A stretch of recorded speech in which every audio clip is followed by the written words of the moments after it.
Good morning. Whether we choose to accept it or not, examples of racism are rampant in our culture today. There are two distinct types of racism: overt racism and new racism.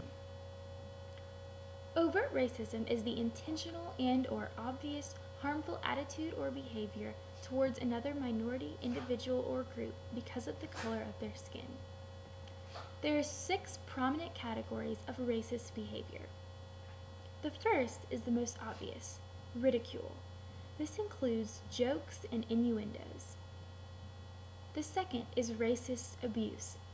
This can take the form of physical, verbal, and/or sexual abuse. The third is property damage, which includes graffiti and vandalism. The fourth is racial harassment. This includes protests and racial aggravation. The following video is a recent example of racial harassment. It is a news clip about one of the many instances of the resurfacing of the noose.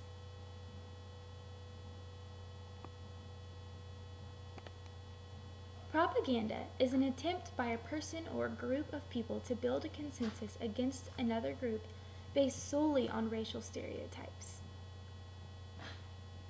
The final type of overt racism is racial vilification. This is an Australian term referring to an act that encourages or incites others to hate people because of their race. New racism is the second type of racism in today's culture. According to Paul Sniderman in his article, The New Racism, this is a more indirect, subtle, more procedural, and more ostensibly non-racial type of racism. Stereotyping and discrimination are the most common forms of new racism. Stereotyping in a racial sense would be saying that because an African American is wearing baggy clothes and standing on a street corner, he is in a gang. Or something like, all Asians are intelligent. Stereotypes are generalizations or assumptions that people make about the characteristics of all members of a group based on image or ideals. Discrimination is another common form. An example of this is racial quotas. This is when a company has a certain quota of a particular race to hire or accept for a position as a student or employee.